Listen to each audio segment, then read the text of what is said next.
We can start. Yay. Okay. Thank you for being here. Yeah, you're welcome. I'm excited. Can you introduce yourself? Yes. My name is Andrea Ramirez. I go by Mextica. I'm an artist from El Sereno area and super happy to be here. Where did you come up with that name, Mextica? Mextica is a combo of Mexicana and Tica. So I'm half Mexican, half Costa Rican.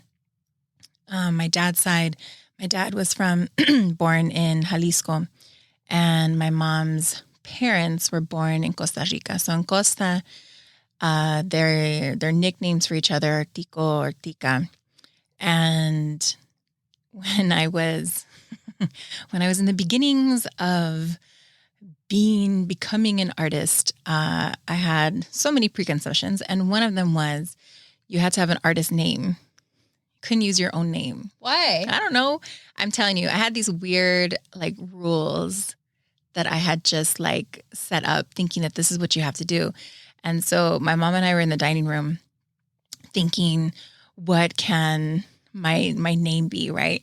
And so we're trying to figure out, I wanted it to reflect my heritage. Right. And so we're trying to all these different combinations. And my dad was in the living room. And so we're just chatting and trying to make all these different combinations of Costa Rican and Mexican and Tica and all this kind of stuff. And then all of a sudden, after forever of going back and forth and trying to figure this out, I'm sure my dad was just oh, these people. And so then we just hear from the living room, Mextica. And we're like, oh, brilliant. So after going over and over and over trying to figure out, he just yelled it out from the living room. And then that was it. And forever I was just putting Mextica. And then I saw an artist have her full name and then her art name in quotes afterwards. Okay. So I've seen that before too. I adopted that lately. And but still my paintings themselves, when you see them signed, they're on the front, they say just Mextica. I just put that on there. Yeah. Yeah. How long have you been painting for? So in this style since 2016. So 2016 was my first painting I did for the public. And prior to that, I did a painting in this current style that I'm doing as my final project for my 200-hour yoga teacher training. And that's what unlocked all the stupid barriers, the stupid barriers I put up for myself of who's an artist, who gets to be an artist, who is allowed to use art supplies, the type of art supplies you can use, Only artists can paint on canvas and use the fancy paintbrushes and use the fancy paints. Right. If you're not an artist, you go to the craft store. That's where you get your stuff. And I just I don't know, I just put that. Did anybody tell you these rules? No, I don't know where I got it from. I mean, it had to be learning about, when you learn about artists, just in school, just in passing, they have the art portion of teaching you something. Yeah. You learn about what schools they may have gone to, or, they studied here, they studied there, they did an apprenticeship here, they did, that kind of stuff. So I think I honed in on that formal art education as that's what you have to do. You have to go and major. You have to either go to an art school or major in fine arts, get a master's in fine arts. That's the route to go. And that's where you've earned the right to use all those fancy tools and supplies. What age would you say that those rules in your head started going away, or you started accepting So other forms. How old was I in 2016?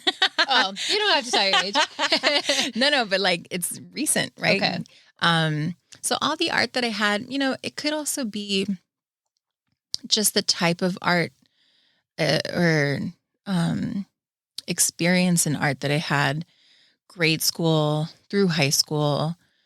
It was more along the lines of like, it's craft time, everybody. Let's break out your crayons, break out the little plastic watercolors, and the brush that it came with that always looked like this, right? The bristles of that brush were always like frayed and stuff. So I think maybe it was that. Do you ever feel, or did you ever feel like you had like imposter syndrome? No. I know I was looking at that question when you had it on that list of questions. It was kind of more of like thinking that that's just how it is. Okay. And like once, so I love Leslie Jordan. Do you know the actor Leslie Jordan? He is known for being like a super sassy, quippy kind of actor. He like very tragically passed away in a car accident. Yeah. But he was like on Will and Grace. He was on like a recent, I forget what the show that he was on. But one of the things that he became super, super known for is during the shutdown, since there was nothing to do, he would just get on Instagram and just like talk to people, like go live or like post whatever. What character was he on Will and Grace? He was Karen's nemesis, the short Southern dude that would walk in, and Beverly Leslie was his name on it, right? And so those two were always like fighting. Okay, sorry. So one of the things he has a book that he narrates. So I'm like constantly listening to it because it's amazing. He's a great storyteller. But one of the things that he learned through going to AA meetings is a friend of his had him list fears. And so he would call him, or Leslie had to call him every morning and give him 5 fears. And so this is the story how it goes. And so the guy said, okay, are these real or imaginary? So like, so his examples, a real fear is a bear is running after you. Yes. Right. You're like that. You would be afraid. It's like instinctive. Yeah. And so that's like become kind of a thing of like, is my doubt, is it real or is it an imaginary doubt? Yeah. And so much of what I put up there, it wasn't real, it was all imaginary. But I didn't realize that. Yeah. So to get around that, I painted on things. So I painted on terracotta pots and terracotta roof tiles. And that's what I started vending with. And then the places that I vended were places that I were familiar with. So the first place I started vending was at Eastside Cafe in El Sereno. And I had been connected with Eastside Cafe through the Son Jarocho community. And so when they started having their vending events, I was like, can I be part of it? And they were like, yeah. I was like, wow, okay, that was easy. That's so easy. And so I started with like bringing my pots that I painted and then shellacked, and the same goes with my terracotta roof tiles. And since I kept the natural background of it, which is brown, and it just lent itself for that papel amate art style. Yeah. So in my mind, that was okay for me to do. You allowed yourself to do that. Yes. And I thought, that's okay. I could do this, right? Yeah. And be part of this like art vending community that would show up to these events that they would have. And it wasn't until the yoga teacher training that like unlocked so much. So that was the time. I relate to that experience though in some form. Like it took me a while to start this podcast, to be honest. And a lot of it was barriers that I had set for myself. And I said I needed certain equipment. I needed this and that. And I needed more people to be in my podcast. And I needed, I just had set limitations. Mm-hmm. And it was almost like I was like self-sabotaging in a way, just because I created like some rules and things like that. And one day I kind of let that go, but only because I had told my friend to be a part of the podcast. And for when there's another person, I'm like, okay, now I could do the podcast because I have somebody here that's saying that I can do this podcast too. Mm-hmm. And then, like, long story short, I got like the cheapest equipment. I was actually just using these little mics, and we were just recording out of my car. Nice. Right? The car has good acoustics. It does, honestly. It really does. It sounds pretty good. But yeah, so I relate to that in some way, like just a different version of what you're saying. Right? Just like kind of limiting yourself. Where you kind of figure limiting yourself, but then at the same time, like you want to do it so badly, then you figure like a workaround. Yeah. Where it's like, oh, it's okay if I go this way and do it that way. And then I would like kind of, just be like, oh, well, it's my little podcast. And it's like, totally. It's just out of my like car. Yes. And it's like, kind of just like undervaluing what I'm doing. Yeah.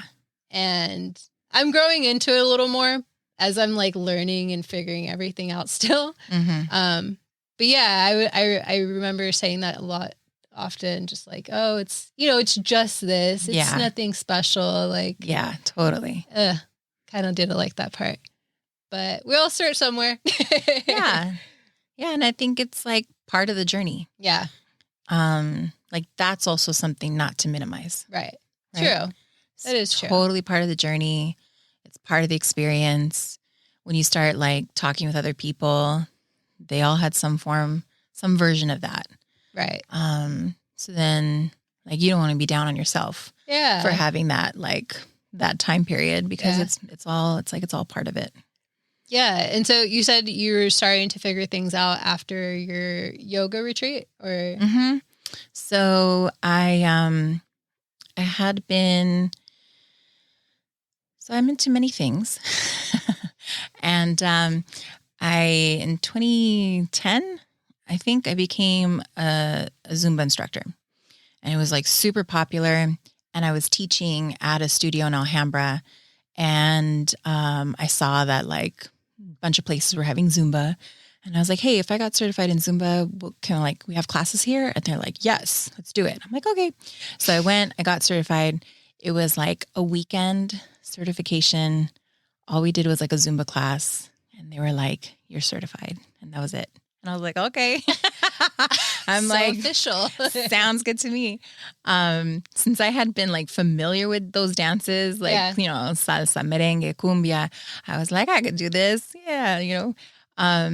So I was teaching Zumba, and I got connected through Zumba. I got connected with someone who was at the School of Kinesiology in Cal State LA. Uh-huh.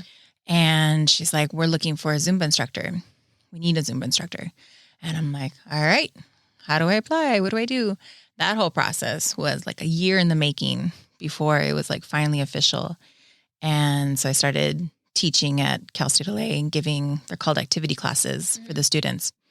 And then the opportunity to do my yoga teacher training came up when People's Yoga had their first 200-hour yoga teacher training.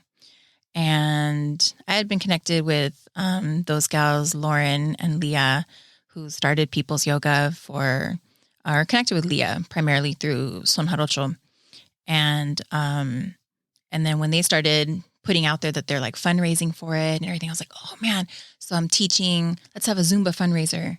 And then in the cool down, you can do yoga, like to help us cool down. I'm like, okay, cool. So we had like the Zumba fundraiser, and all the funds went to them, and it was fun. But then, that gave me like, oh, how fun to like be connected with them through yoga. And when they announced their their teacher training. I was like, oh, I'm in. Like anything these gals do, they're so thoughtful. They do things with like a lot of passion and consideration, and always with community in mind. And, you know, I love those kinds of people. So they're awesome. So it was like it is a legit 200-hour teacher training. We met twice a week, learned, you know, as much as we're supposed to learn about, you know, all the elements of aspects of yoga. And then their emphasis was making yoga accessible. So we learned about chair yoga, yoga in Spanish, yoga for different abilities. So there was this focus of making yoga as accessible as possible. Yeah. And again, I was like, that's amazing. I love it. And our final weekend, we went camping up a little above Malibu, some campgrounds out there. We were there for the whole weekend. And when I set up my tent, I can like sit in my tent and like look down and see the ocean. And then behind me were the mountains. And I was like, I'm in a papel mate painting. What does that mean? Papel mate. So papel mate art is a like a traditional art form in Mexico where Nahua artists paint on bark paper.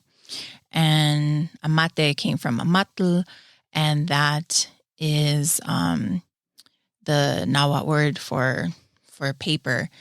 And it's ancient, going back to when the Mayans had their reign in, you know, what's now Mexico and Central America. And so they developed the making of this paper using bark. And then that's what the codices were painted on, and their history, their storytelling through the codices. So that continued to be in use up until Spanish came along. And of course, they identified whatever was special, had ritual, whatever had meaning to it. And it's like, no more. So they banned the making of amate, of papel amate, but the Otomi people still made it. And so they're kind of credited for keeping that tradition alive, keeping it going. And when commercial paper became more readily available, then they made it into an art form. So there's a model paper that is in itself a work of art. You wouldn't even paint on it. Yeah. It's gorgeous, right? And then Nahua artists that would paint usually on like pottery, they took those paintings and then put it on the paper. Easier to, you know, transport and take it to the mercados paper than it is a whole bunch of you know, pots and stuff. So yeah. So then that became a thing. And then I grew up with two really big, like very nice, big sized papel mate art.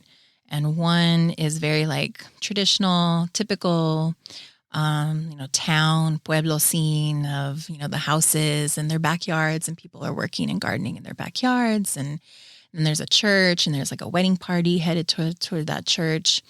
There's, you know, always mountains in the background, sun, often a body of water, either the ocean, a lake, a stream, but usually like some body of water. So sitting there in my tent, I was like, oh my God, all the elements are here of a papel mate painting. And forever, I had always wondered what that style of art would look like for our community. Yeah. If our community was a papel mate painting. I always thought that was so cool.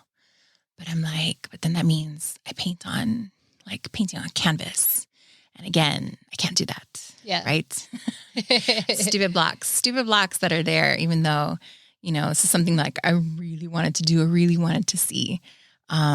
Because those papel mate paintings, those artists believed that their community, their way of life, the everyday stuff was worthy to be a piece of art. It was worthy to paint. Yeah. So the really dope thing about this yoga teacher training is our final project. They left it open to us. What is your final project? Some people wrote poetry. Somebody wrote a song. And some people hosted like a yoga practice and taught everyone yoga. Some people like created a dance. And I was like, this is it. Like, this is your do or die moment. Your final project is going to be recreating our camp and our time. And so I did that. And I think it did in like 2 weeks. Cause I think we only had like 2 or 3 weeks between that camping and then our graduation ceremony that we had. And so that was my first painting, that I did. I was very happy. And that's when you were like, I could do this. And I was like, oh, okay. Yeah. Like, that's when I was like, God, you're such a dummy. Like, why did you think that? That's so dumb. Why did you hold yourself back? Why did you hold yourself back? Yeah. And then it's like, then that just like went to the side. Okay, cool. Like, never again, never again. And then after that, it was always like painting for something. So at the end of that, I knew that the Mercado del Pueblo that Eastside Cafe always has at the in December was going to come up, and I'm like, I want to have one painting and get prints made for that event. And so I did Mariachi Plaza, and I did that. That was like my first painting for the public, and I just like ran around random places trying to figure out where to get prints done. Had no idea. And I just, got a few poster prints made up, and that's like the one painting I had for that event. It's crazy though. Like, I feel like there was a certain time period where it was so much harder to get those things done, like prints, like things like that. And now, like, literally anybody can you just order it online. And you could go the online route, but see, even then, like, I'll still get messages on Instagram from like random folks, random artists. Where do you get your prints done? Yeah. Like, cause it's still, you could go that route. You could go like, I went to a print shop where his specialty was, printing papers, like pages, thousands and thousands of pages for law firms. Yeah. Whatever, like, I guess, I don't know, depositions or whatever that needs to get painted. Like, it can't be a digital. It has to be like paper. And so that was his thing. But I don't know who recommended going to him. And he was like, well, yeah, I mean, I have a color printer. I'm like, okay, cool. Like, can you make this into a print? And he's like, okay. Yeah.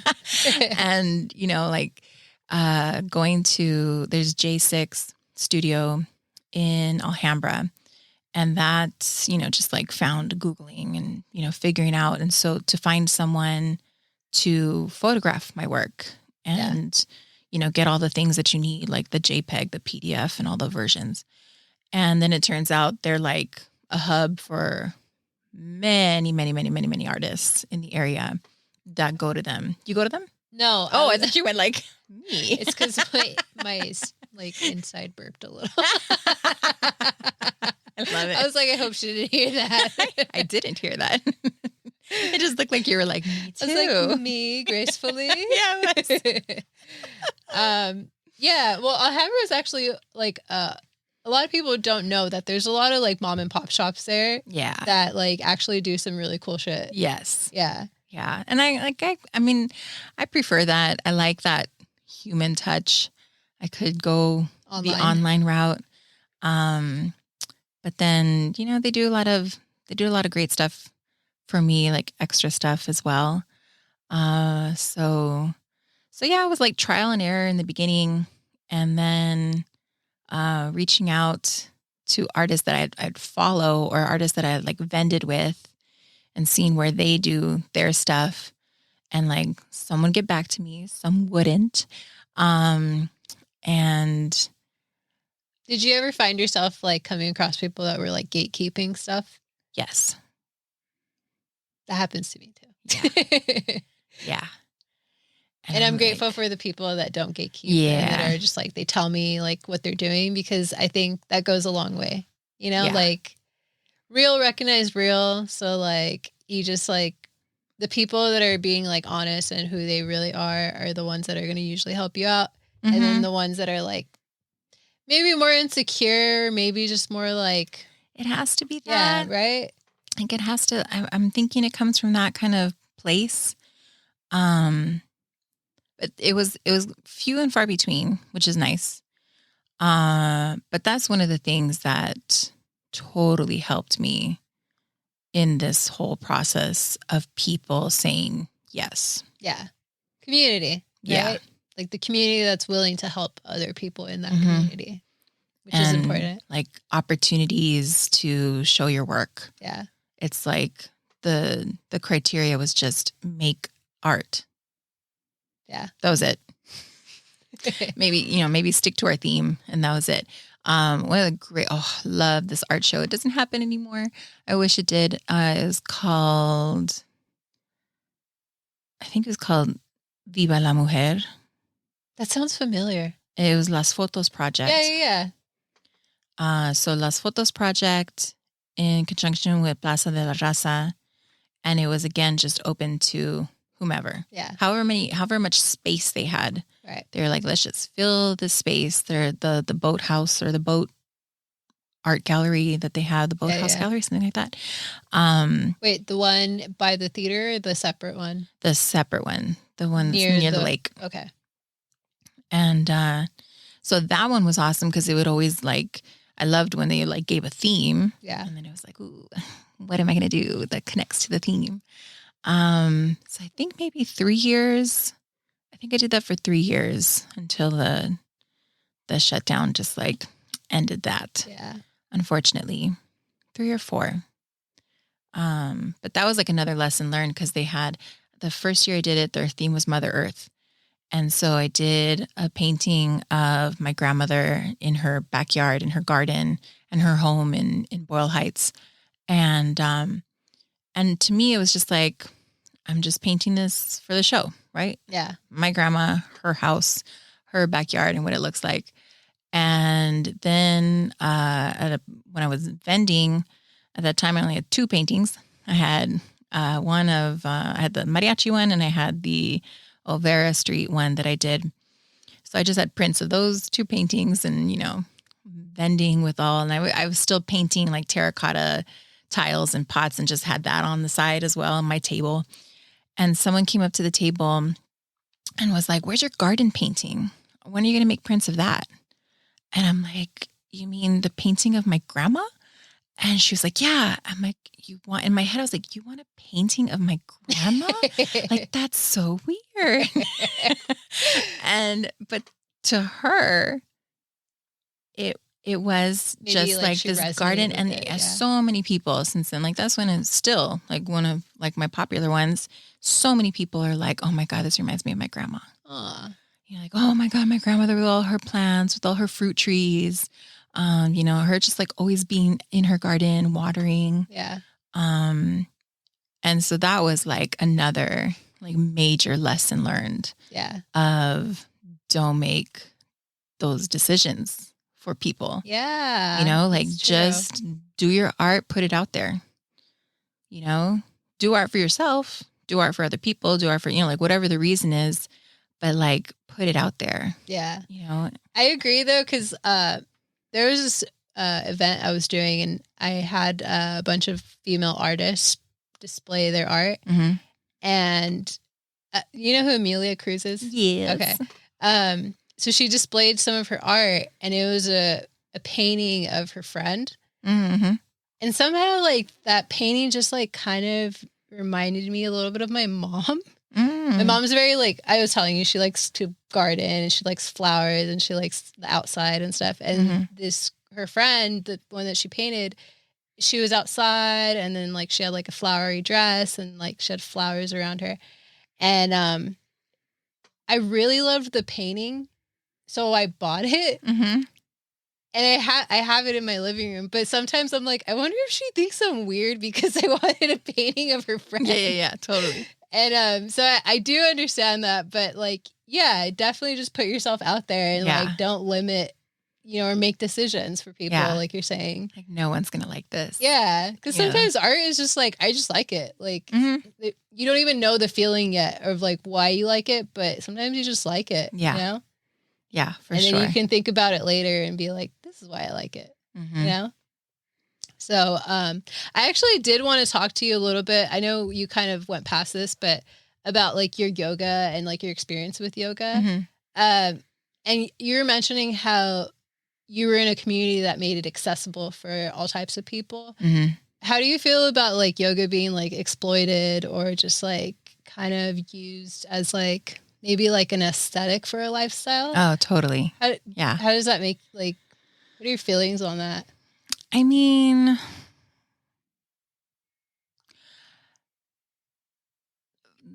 they end up missing out. Like, I feel like, pobrecitos. They miss out on the whole experience of yoga. Yeah. Right? But there's so many, and then like, there's just so many directions you can head with that kind of, with that question, because there's the westernization of yoga, right, and reducing it to just a physical practice, right, where that's just one limb right, of yoga, right? And then the other ones are like how to live, like philosophy, how to be kind to yourself and how to be kind to others. Like, how do you live with other people? How do you live with yourself? And there's like a whole bunch of guides for that. And there's a whole other because I know like meditation is also kind of like intertwined with yoga, right? Oh, definitely. Like that's its own limb. So it's brought in like the actual practice, the asana, physical practice of yoga. But then there's just like a whole limb just on meditation. There's a whole limb just on breathing, how to breathe. Yeah. You don't even think about that. I know. Like we do it, and usually it's shallow. I struggle with breathing, and then all of a sudden you're like, don't help me. And then all of a sudden you take a deep breath, like, wow, why did I need that deep breath? Yeah, right. Or it feels good, or it's like a release almost. Yeah. I need practice breathing. Uh-huh. Do yoga. So yeah, and then there's the whole like the aesthetics. What's a yoga body? There's also like the placement of almost like a hierarchy of what is a perfect yoga pose? What's the ideal version of that particular pose? Yeah. And then the more bendy you are, that means you're better.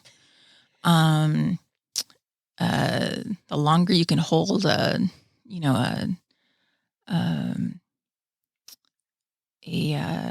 like an arm balance, the longer you can hold, some sort of balanced pose, then you're winning. Yeah.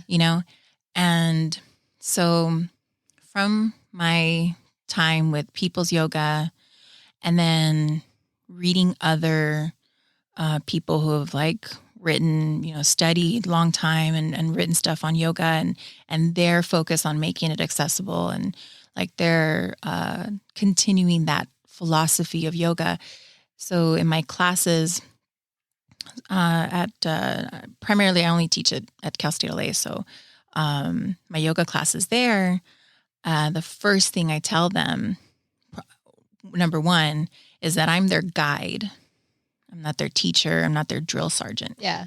So when I say we're going to go into this yoga pose and we're going to stay here for a couple of breaths, that's not a hard set rule because, yoga is highly individualized. It's meant to be individualized. So even though we're doing a group practice and we're all kind of like following along and doing the same thing, I'm hopefully giving them the autonomy to make yoga work for them as opposed to them fitting themselves into a yoga aesthetic. Yeah.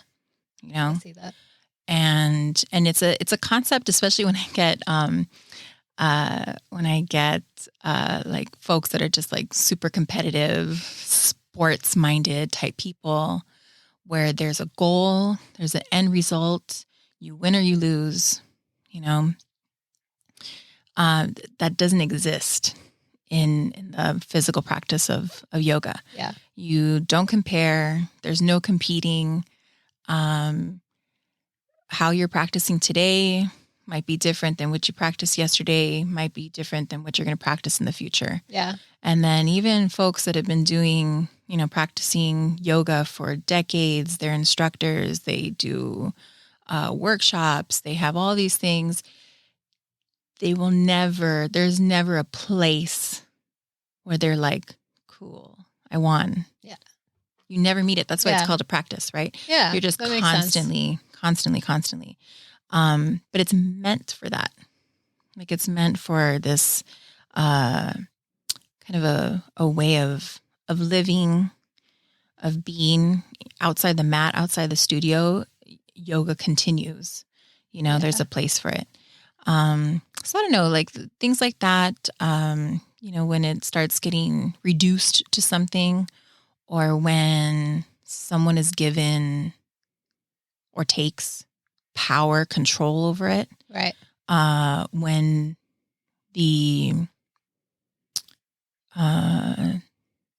when protecting their power, their control, their yoga empire, or like the corporation is like more important. Right. You know? Yes.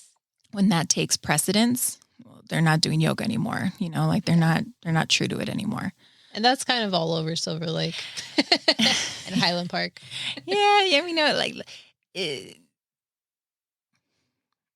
just one of those things. Like it's one of those things. Like sad. It's like sad that it gets reduced to that. Yeah. And let's not try to reduce yoga to that reduction.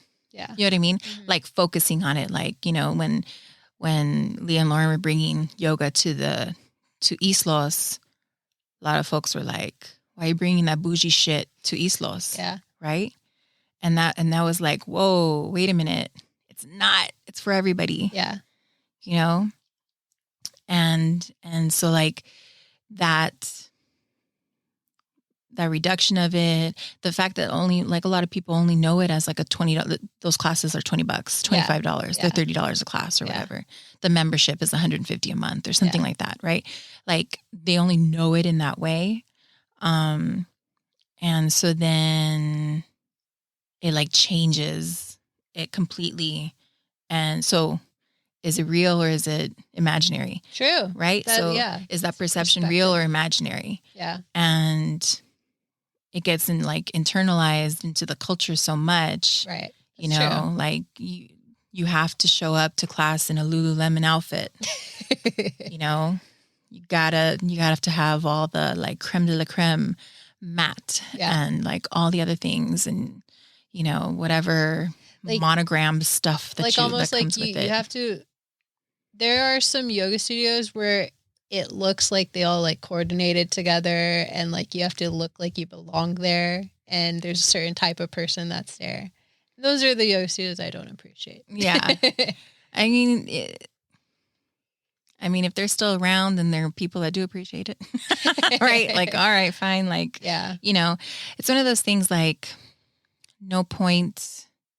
I find it better to be like, to highlight like people's yoga. Yeah. I'm going to mess up their name. I think it's Green Tree Yoga in kind of like South Central, South LA area. I don't know if it's Green Tree. I know there's tree in the name. But I follow them and cause I just love, like, I want to like, just like all the stuff that they do, on the social medias. And, there's still places like that. Yeah. They have community classes, $5, drop in. And, you like seek those out. Yeah. And connect with them, and then make it's a business, right? So strengthen their business, right? Like they're doing it right. They're open to making it accessible. They want more people to join in. They want to demystify it and be open and be like, and not feel like you have to walk in and like, like totally, mute and eyes wide open. Like, I don't want to do the wrong thing. And, I don't like those feelings because that happened to me. That happened to me in Highland Park. Obviously it's like super gentrified. Mm-hmm. And I was going through something, like a traumatic experience. So I was told by my therapist to try yoga. Mm-hmm. And I didn't want to go far. So I was like, okay, well, I might as well put all these yoga studios to use. I live up the street or down the street. So I went, and it was like, you get like a half off for the first month or something. So I was able to afford it. And then once that ended, I slowly started seeing like that I didn't belong there and I couldn't afford it anymore. Mm-hmm. And then I started reflecting a lot that I just didn't even feel like I actually belonged there in the first place. Mm-hmm. And it just felt like it left like a bad memory for me in the end of it. But I ended up finding out that the owner of that place, like he ended up being an asshole, and he was like sexually assaulting his instructors and like things like that. Totally. Which is like gross, because it's like you're here with really vulnerable people and you're gonna do that and take, like you're saying, like take the power. Well, right? Like, so they obviously subscribe to like a hierarchy. Yeah. He's in charge. Yeah. You do what he says. Yeah. We saw that a major explosive issue with Bikram Chowdahi, I think is his last name. So he's the quote unquote inventor of Bikram yoga. Yeah. Right. And so it was a thing. It was an honor to be chosen by him to massage his neck, to massage his feet, Yeah. And then so great documentary that kind of lays all this out. Actually, there's a podcast. That's where I learned about it first. And then documentary on Netflix. Okay. You know what it's called? I think it's just called Bikram. Okay. The Netflix one. And so the people who worked, like his empire got so big, right? He had all these people that worked with him. And the women knew, don't let the younger workers, the new ones, be alone with him. That's gross. So it was more important to protect that empire, the whole Bikram empire, than it was to put a stop to all that. Yeah. Instead, they did all of these workarounds so that they can keep everything going, keep the machine going, keep the money flowing. Yeah. And so to this day, I forget when this all broke, but to this day, there's still yoga studios that say Bikram yoga. Oh. You can only say that if you're still connected to him. So that's like weird. And then when all this broke, a lot of them immediately like ended that, and they just called themselves hot yoga. But he got to a point, but he got to a point like you could never call yourself hot yoga when he was like in his heyday, because he would sue you. Weird. And so he tried to trademark the yoga poses, his yoga, the sequencing that he would do. What? And try to trademark doing yoga in a heated room so that no one else could do it, and they would have to pay him to be able to do it. What? So he wanted to own yoga. And like, you see that in so many other kinds of like institutions, right? Yeah. Where it's just way more important to protect the institution. Right. Than protect the people. Yeah. And that's really sad. But same thing, like, practicing yoga. I had a great, Stella was the greatest. and I got connected to her by a coworker. And for a minute, she came to our work to do lunchtime yoga in one of our like conference rooms. And she was great. Oh, she was so great. Like there was just never any like, this is how you need to be kind of yoga. She just like guided you in a yoga practice with no preconceptions, no anything of like how you need to be. Like, like her thing was just like, you're showing up here. That's it. Like, that's amazing. And I would be like, thanks, Stella. And then she went, I think some like community center, started teaching at a community center on a regular basis. And so for maybe a few years, I went regularly. And then when she stopped, I was like, damn it, because it was, like $8 a class or something like that. That's a steal. I know. I was like, oh.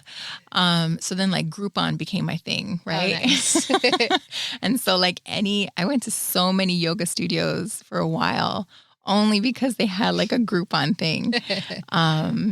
Because it was too much. And there was a yoga studio in Pasadena.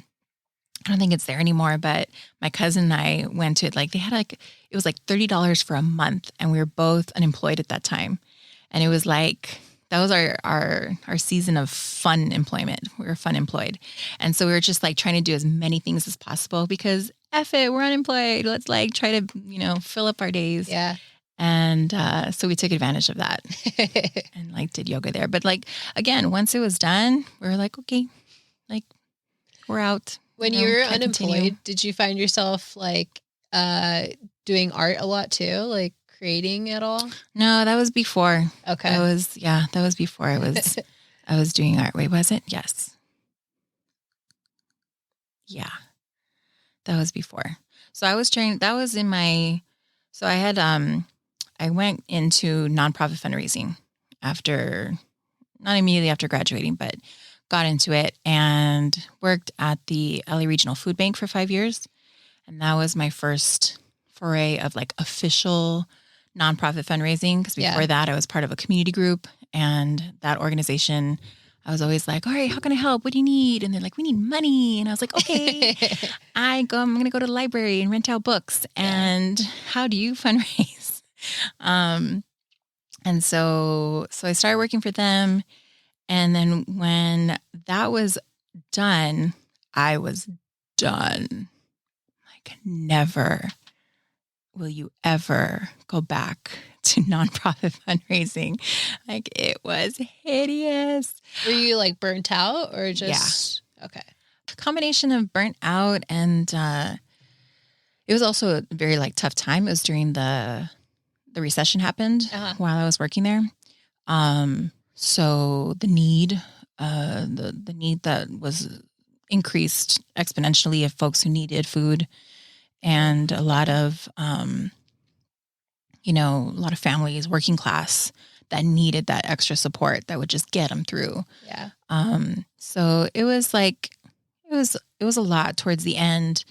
And there was a shakeup of like new folks that came in, and when that happens, like, I don't know, I love consistency. What's your sign? I'm a Capricorn. Okay. So I love things like change. Let's keep everything the same. Nobody change. Everything's going to be fine. So yeah, I was like, I'm never. So I was like unemployed for maybe 8 months, I would say. And it was tough. Like I was trying to like figure out what I want to get into. I was putting out, a few, what's it called? Like throwing out some resumes here and there. But then also, we were trying to, all throughout me being at the food bank, we were trying to keep my family's house, and like refinancing and try to doing all that kind of stuff. So when I left the food bank, that was like, all right, like that's the end. That's the end of the road of this attempt to try to like keep our families home. So it was like unemployed and fixing up the house so that we can sell it. And I lived with my Nino for a little while. My mom went to go live with my grandma, my dad's mom. So my dad had passed away. That was the reason I had to get a real job. When my dad got diagnosed with cancer, I was like, there's going to be a time when he's not going to be working.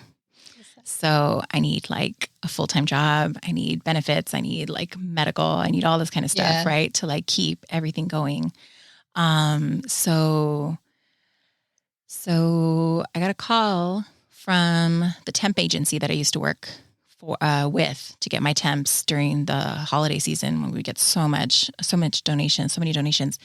And the Girl Scouts of Greater Los Angeles needed someone because they were just abandoned by the person that was going to oversee their transition from one database to the other. And I knew that database that they were going into.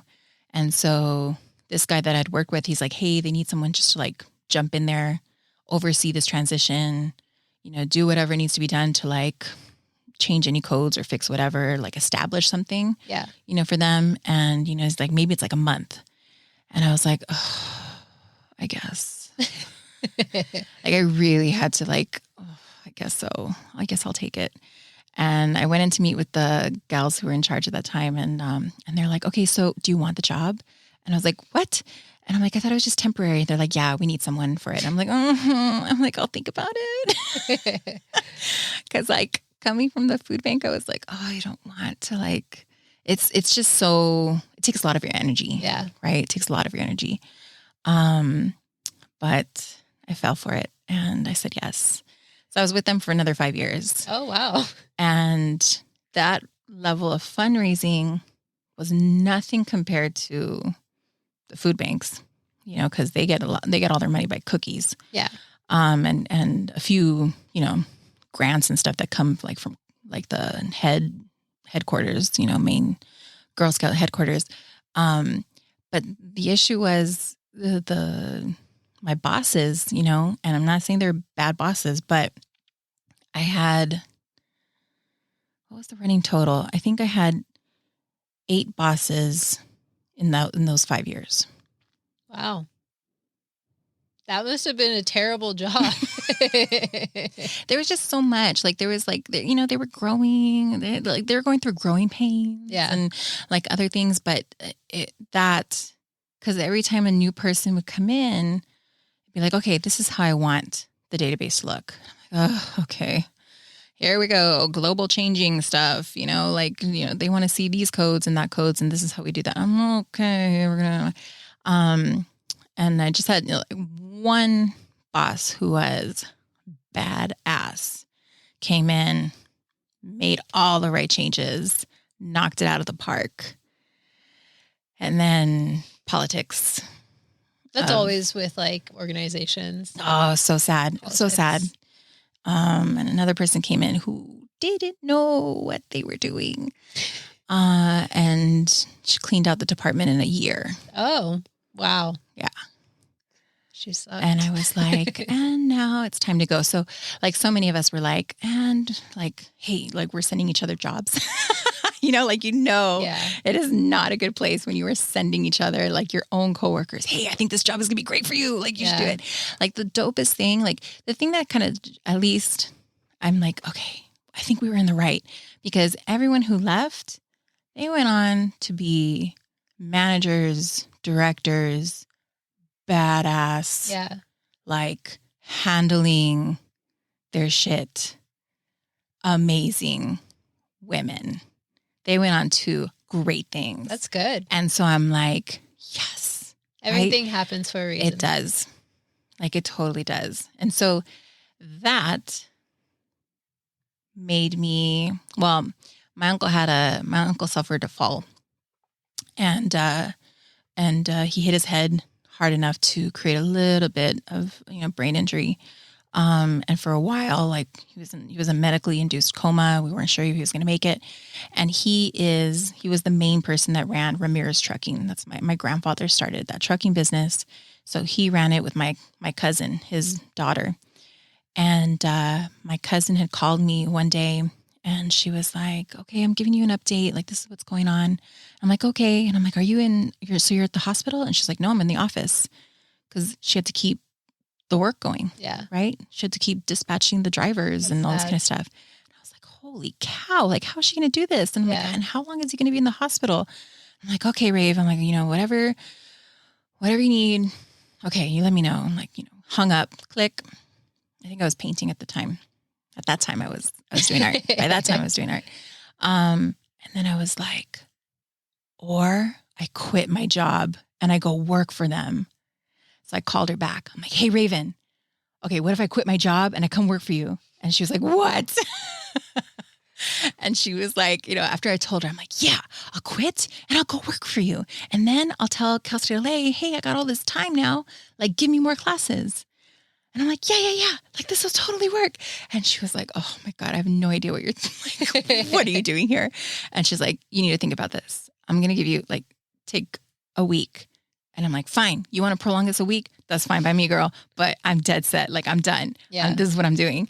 And so a couple of times we would, when we'd go to the hospital and be there for each other, I'd say hi to her and I'm like, I'm still going to quit, girl. And she's like, oh my God, like, are you sure about this? And I was like telling everybody else, I'm like, hey, everybody, family, I'm going to quit. I'm going to quit my job. I'm going to work for Ramirez Trucking. And they're like, what is this person talking about? And so finally, I never wavered.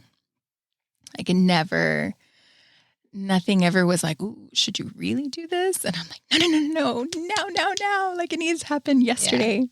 Yeah. So quit, went to work with Ramirez Trucking and, she taught me it was also very database heavy. So I'm like, okay, cool. And there are other things that needed to be done. And it just kind of relieved, some pressure off her. And eventually, my tío came through and, had physical therapy and everything. So, he's able to walk, he can talk, and it's a little sometimes it's a little muddled here and there, but he never got back to a point where he can go work, return to work, but he's still with us. He still has his personality. Good. Which is total miracle. Yeah. And so that was 2017, and that's been my life since 2017. I work at the office, do office work at Cal State LA. Those two combined are still not full time. Yeah. And then I've got. But do you like it that way? To art. I do. And so isn't this weird, right? I'm like consistency. I just a minute ago I said I love consistency. I love that every semester my schedule changes. So I think I've just kind of grown to this kind of switch that happens. Yeah. There's something consistent in that though, right? That's true. That's true. So you're kind of already ready for it to happen anyway. So it's easier on you. Yeah. I think that sounds right. My boyfriend's like that. He doesn't like change. He doesn't like spontaneous stuff. Mm-hmm. He doesn't like when shit just happens, because then he's he doesn't have time to process or get ready or he's just bad with change. Yeah, I'll get most people are though. Yeah, I would think so. Yeah. When it's emergency stuff, I go into emergency mode. So I'm super calm, looking around, what needs to be done. I triage everything. Focused. Yeah, super laser focused. I used to be, that's, probably my, I used to be a lifeguard. So I did that for 10 summers. So that kind of being aware of the surroundings and when something happens, you have to go in after somebody or whatever. Yeah. Did you ever have to save anybody? Yes. All the time. Kids or just adults? Kids. I think they were mainly kids. I'm trying to remember if I ever went adults, maybe a teenager. But a lot of it was the pool's fault. So it was a pool that gradually got deeper. Oh. So it went from 3.5 feet to 5.5 feet. So the issue was always that little section where the kid having fun, bobbing up and down, jumping, pushing up from the bottom of the pool, having fun. They don't realize they're jumping and bobbing and going deeper and deeper. And then all of a sudden, bloop, and they're underwater and like, that's it. And then maybe you'll see like their hand, like do this kind of a thing. Oh, it's so, I mean, afterwards, I'm a wreck. After every time I had to go in there, brought the kid out, we'd have to fill out a form, you know. Did you have to do like CPR and stuff? No, I never got to that point. Okay. The most is like someone had cut their foot, but like in a place where they just bled everywhere. And they like walked to the office to tell people that their like foot was bleeding. And so there was like this trail of blood, poor thing. No. So that was an issue because, you know, they have to like close the pool or something. Oh, definitely. But the issue was like they did lose like enough that they were like all like woozy and stuff. I think that was the most. Like we never had anything that we had to use like the backboard or like anything like that. But all my reports, you knew which reports were mine because the writing was so shaky. So like the adrenaline after that, and I would have to give the report, and I was just there like trying to write things as best as possible, and my hand was just like like the whole time. But yeah, we had to go in a lot. We had to go in a lot of like folks who thought that they could. What pool is it? This was Smith Park in San Gabriel. Oh, okay. Yeah. I thought you were going to say that's the one in El Sereno. No, it was during my years in San Gabriel. I was a park rat.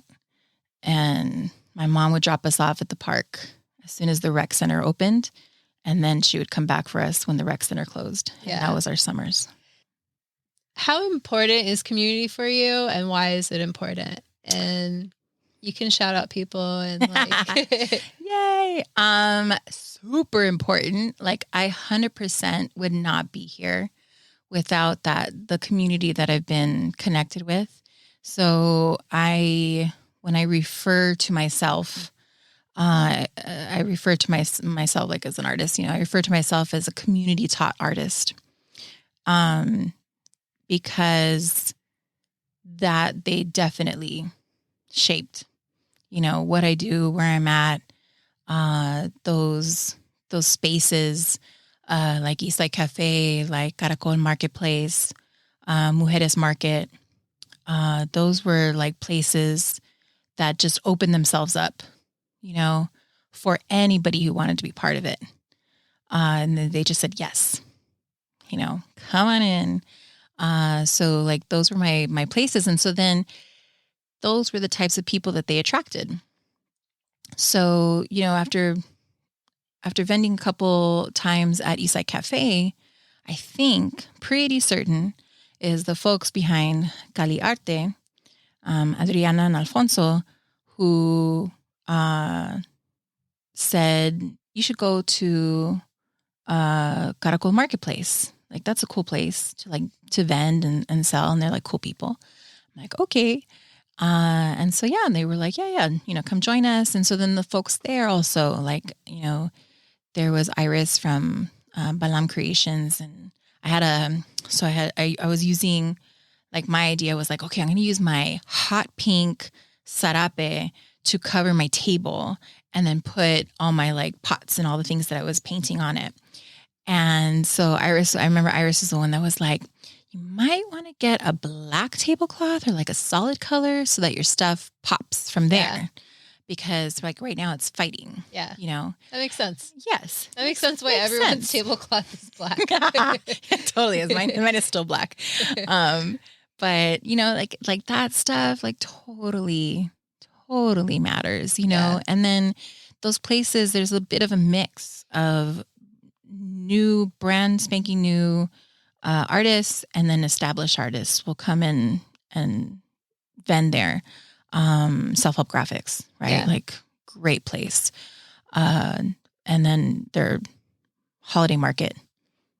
It's great for artists because they're a mecca. They're a mecca for art collectors and artists. And so to be around established artists and, you know, having them come around your table and be like, that's nice. Or like at Plaza too. It's a pretty popular spot for like a mix of every type of artist to be there. Yeah. Yeah. Yes. You know, beyond that, right? Like all the programming that they have there, the theater, the dance, the art classes. Emilia Cruz is like one of the instructors there. It's amazing. It's phenomenal. Frank's doing some Romero, right? there too. The murals. You're surrounded by art. Like you're just also surrounded by art when you're there. Like so cool. Like I can't wait when self-help reopens. You know, they're doing a whole, renovation of their place. I still miss the place that had the tiles and the glass on the wall for self-help. Oh, totally. That I used to take when I was little. I used to take art classes there. Nice. So that's how like my memory just like visualizes self-help graphics. Yeah, yeah, that's still there. Like that, the building, the tiles that they put up and everything. Like at least that survived. I know. Yeah, but yeah, and then of course, community is the focus of my art and telling stories through my pieces, through my art pieces. I want folks to see themselves in it. Yeah. Which is why I wanted to ask this question for you. Cause when I look at your art, it's very communicative. Like you just see the community in your art pieces. I also wanted you to explain, the one piece that was at the mixer because I really liked how you like explained the story of it. Yeah. So that one I did last year for a Dia de Muertos show at Tonali Studio. For the last 2 years, I've been curating art shows at Tonali Studio, and a kind of a bit of a unofficial apprenticeship thing with Rosana Esparza, who's there, and her mom Ofelia Esparza, who run that space.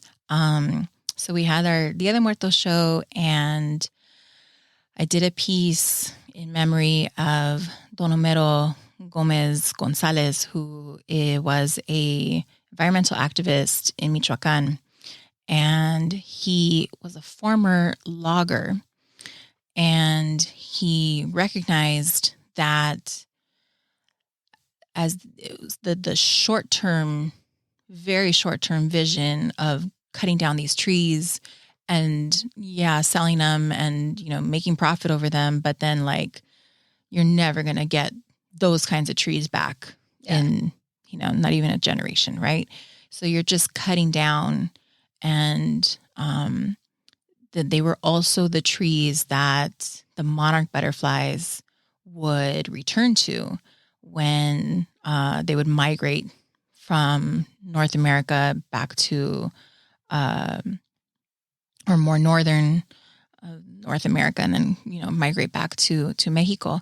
And so he stopped, got out of the logging industry and became environmental activist and was very vocal. And the preserve that kind of existed, he was able to get funding so that they can create like a bigger visitor center, like making a tourist destination with murals that showed the lifespan of the monarch butterfly. And, I think he was like one of the main tour guides. And so it became a big enough deal that more people were paying attention, and then more people were paying attention to the illegal logging that was happening. So he was just, without apology, just challenging people's, the way they were making money and income, and the politics of it all. And so he disappeared, and then 2 weeks later they found his body. So he was murdered. They're not sure. I think they're still not sure who it was. If it was, politicians, narcos, the logging industry, combination, so the piece honors him, and it got blown up to become an altar. So it's called Don Homero, Protector of Our Ancestors, because of the belief that as the monarchs return to Mexico, they bring the spirits of our ancestors with them. So in actuality, when he's protecting that land for the monarchs to return, he's protecting our ancestors and their way of returning back to us. Yeah. I really like that one. I like it too. Yeah, I'm happy with how it turned out. I just love like the whole backstory of it. I love looking like when I saw it, it was such a wholesome all around, just like beautiful painting. Thanks. Thank you.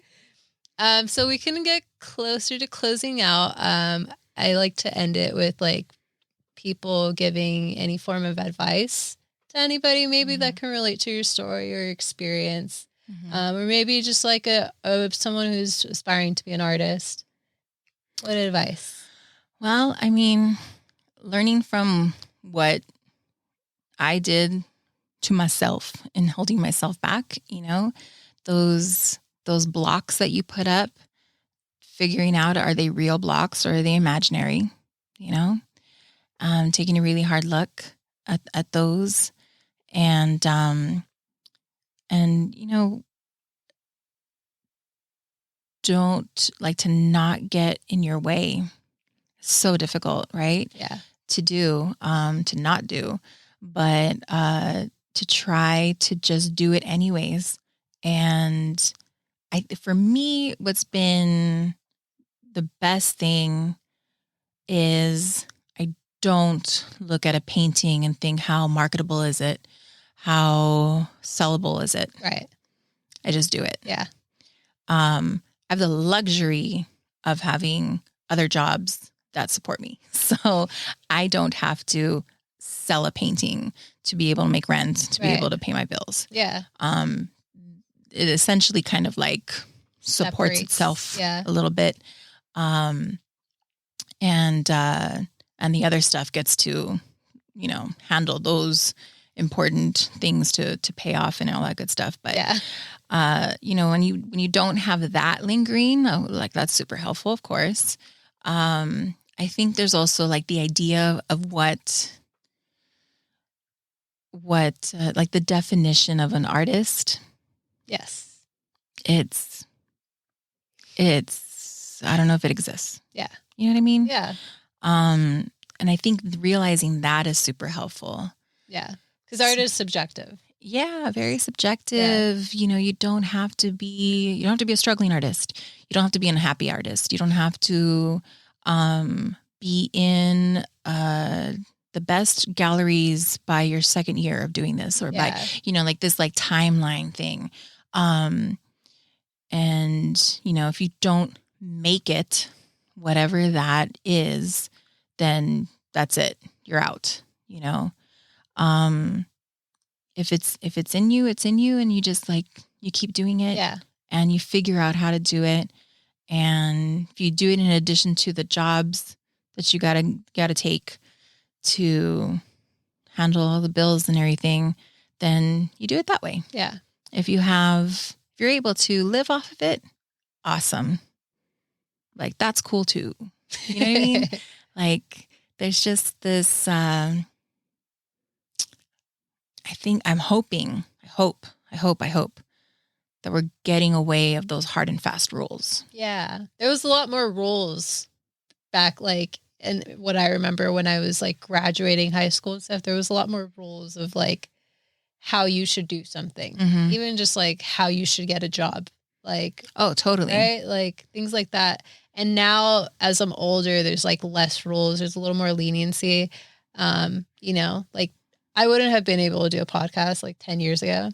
Like it would have taken me having to go to a studio and spending a bunch of money. Like, you know? Like I wouldn't have been able to do that. But I think now there's ways and now things are a little more accessible. So yes. Yeah. That's a good thing. It's good. It's good to be accessible, to be open. That's why I love working at Tonali Studio. It's a place for emerging and established artists. Yeah. You know, I make a pointed effort for every show that we do to bring in 3, 4, 5 artists who have never shown at Tonali Studio, to have them in that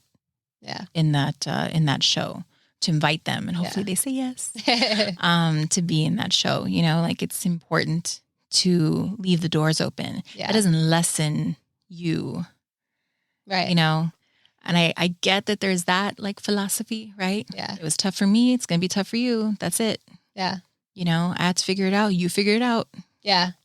A lot of people left it like that when I was younger too. And I wanted to be an artist.